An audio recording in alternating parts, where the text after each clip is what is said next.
Okay, welcome again to FEG with Muhammad Ben Siamar, teacher of Islam. I will begin again because Dominic was a little bit absent. Now he is back. So Islamic theology and philosophy is our course today. Theology, we said sources of theology. Islamic religious sciences may be divided into two categories. The transmitted sciences, al-ulûm al-naqlîyah, the rational sciences, al-ulûm al-aqliyah. First category contains the sciences of the Quran, Hadith, Fiqh, and their ancillary branches, treated already. The second includes principally theology and philosophy. Theology is called ilm al-kalam, referring to the source, the science of speech or discourse. It is a discourse about God, His attributes, His creation, and consequently also about human moral and religious obligation and the return to God on the day of resurrection. The Quran defines itself as the speech, kalam, of God. Quran 2:75. Insofar as theology deals with human faith and conduct, it falls under the science of fiqh or jurisprudence. In the beginning, theology and law were undistinguishable. Like jurisprudence, the primary sources of theology are the Quran and prophetic tradition. Likewise, its formal sources are the personal efforts, ijtihad, of the scholars and the broad consensus of the community. But theology also came to be concerned with the rational investigation of the existence of God, creation, and theodicy. Theodicy, this is the defense of God's power and goodness. This is the meaning of the term, in view of the experience of suffering and evil. In these areas, theology is more akin to philosophy, whose principles are rationalistic. Methodology is employed in the formulation and argumentation of its principles. The study of both theology and philosophy, from the fundamentals of religion, usul ad-din, the comprehensive learning about religion. Jewish and Christian theology, as well as Greek philosophy, were contributing sources for Muslim theological reflection, especially the Jewish and Christians which were in Syria. Because the Christian Syrians, they were the first who studied and accepted to study Greek philosophy. But in the end, Islamic theology rests fundamentally on the Quran and the prophetic Sunnah. In his book Islam in Discussion, Muhammad Arkoun, Algerian French philosopher who taught at Sorbonne University in Paris, draws the attention to the fact that the question, what did Islam adopt from other sources, is a question out of a scientific historical point of view, based on a horizontal vision of the chronological line of evolution of society and cultures.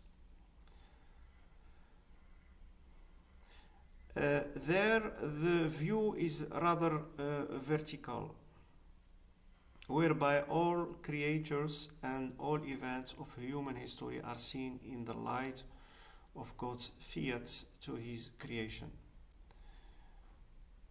So I speak about the Quranic vision. The history of salvation and its eschatological future, whereby space and time are rather mythical, transcends the chronology of events in the purely early history. Within this course, it's not our intention to present a full study of development of theology and philosophy in a Muslim context.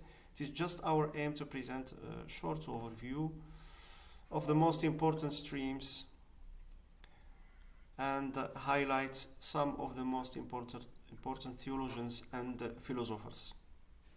So how it happens, the transmission of Greek philosophy. Greek philosophy was introduced to Muslim learning in the Umayyad period. You know, Umayyad dynasty was the first dynasty in Islam after the 4 caliphs.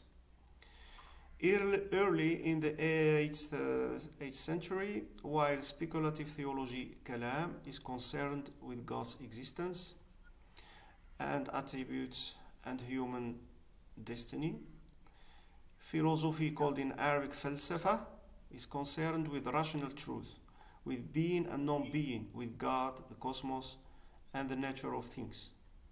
What the two disciplines have in common is the goal of human happiness in this world and the next. The rapid spread of Islam out of Arabia into Syria and Mesopotamia, Iraq and Iran nowadays, brought Muslims into touch with Hellenized Syrian Christians, Jewish and people of other faiths and ethnic backgrounds. A lot of people thought when we speak about Islamic philosophy or Arab philosophy, it concerned not just Arabs and Muslims, but also Jewish and Christians in certain way. When I say Jewish, like Maimonides, for example, he was a very known philosopher in Andalusia, Al-Andalus, nowadays Spain. We will come to explain it later. So Jewish and people of other faiths and ethnic backgrounds, with the rise of the Abbasid dynasty, interest in Greek philosophy, science, and medicine increased. Translations into Arabic from either the Greek or the Syriac original began to appear. The quest for knowledge reached its peak under the Caliph al-Ma'mun in the Abbasid dynasty, whose Bayt al-Hikmah, the house of wisdom, was the first institution of higher learning in the Islamic and Western world. Families of translators worked there in teams, rendering into Arabic the ancient treasures of Hellenistic science and philosophy. The Islamic worldview, as presented in the Quran, rests on the principle of the unity of truth. Muslim philosophers assumed this principle in the study of Greek philosophy, particularly that of Plato and Aristotle and their commentators. Thus, in spite of major differences, Plato and Aristotle were considered to have been in total harmony. This mistaken ascription gave Islamic philosophy a distinct character. It was Aristotelian in its logic, physics, and metaphysics, Platonic in its political and social aspect, and Neoplatonic in its mysticism and theology.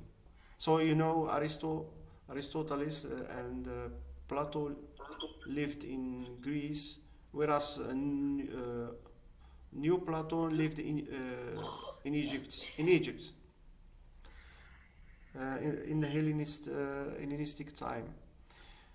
So Neoplatonic in its mysticism and theology. Muslim philosophers also studied Greek medicine, science, and astronomy. We will come later to the names, known names, well-known names. So science and astronomy and mathematics, including Euclid's Elements, 300 years before Christ.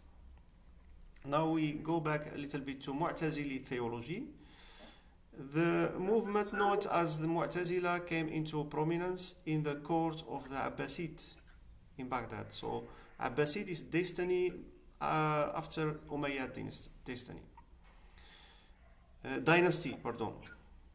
dynasty. Umayyad dynasty was from about 650 until 750, during about 100 years. Abbasid dynasty from 750 until 1250, a long time. So theologians won favor through their skill at dialectical. So I have said Abbasid in Baghdad, the capital was Baghdad, first under Harun Rashid, 786-82, 802, and then under Al-Ma'mun, 813-833. In the intellectual atmosphere of the court, the Mu'tazila theologians won favor through their skill as dialectical debate and through their rationalistic views, which was more universal than some political claims of early Muslim movements. Because in the period, so we speak about 9th century, was the Mu'tazili theologian and its dialectical debate was the most doctrine of the state, like this. Not like later more countries or states became more orthodox. In the time of Ma'mun and Harun Rashid, they were more rational. And the doctrine of Mu'tazila were adopted in the state. So their name, Mu'tazila, means separatist because they stood apart from mainstream Sunni theology and rationalistic from the start. They were rationalistic from the start. The Mu'tazili theology shows the influence of Greek thought and of debates that took place in Christian theology. They styled themselves as the Ahl al-Adl wa Tawheed, the justice and oneness people, articulating especially God's oneness, Tawheed, and God's justice, Adl.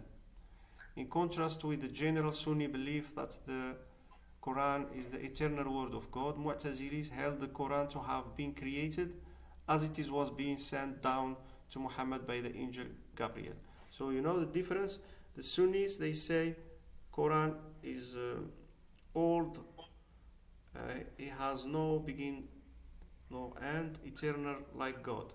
But this Mu'tazili, they say no, the Quran is created in the time when Muhammad became a prophet. I hope you understand the difference. If you have questions, I will stop. Yeah, and then I will ask questions, but just 10 minutes like that. Let your questions, write them down. I will ask them better. It's better like this, so I can all of the questions answer all the questions, please. Just 10 minutes. I will stop. Okay. So they styled themselves, like I say, Ahl al-Adl wa Tawheed, the justice and oneness people. So Mu'tazilis held the Quran to have been created as it was being sent down to Muhammad by the angel Gabriel. The Mu'tazili view of divine oneness also means that the anthropomorphic assertion about God in the Quran are to be taken as symbolic. Hence, references to God's hands and face, His sitting up on the throne and coming down with the angels for the final judgment must be interpreted metaphorically. Not like Sunnis, for them, it must be interpreted literally. God's justice implies that cannot wish evil, let alone be its cause in any way. He is constrained by his justice to wish for his servants only with his best for them. This means that human beings are themselves the creators of their own acts and hence fully responsible for their consequences. Human beings are not predestined by God, but freely make their own destiny. This made God an absolutely just judge, incapable of mercy or forgiveness. This view goes also against one of the popular principles of Muslim piety, the hope for the Prophet's intercession on their behalf on the day of judgment. Mu'tazili attempt to impose their theological beliefs on the rest of the community and established a sort of inquisition known as the mihna, test or ordeal, in which traditional Sunni scholars had to profess publicity the doctrine of the createdness of the Quran or suffer harsh punishment. Ahmad bin Hanbal, the founder of the Hanbali legal schools, was a victim of the mihna and has been flogged, publicity and imprisoned. It was the Caliph al-Mutawakkil 861 who reversed this policy, reaffirming Sunni orthodoxy and persecuting Mu'tazilis. Mu'tazilism died out, but its basic tenets of divine unity and justice have been preserved in 12 Imami Shia. So I stop here a little bit to give you opportunity for questions. If you have questions, please go ahead. Thank you very much.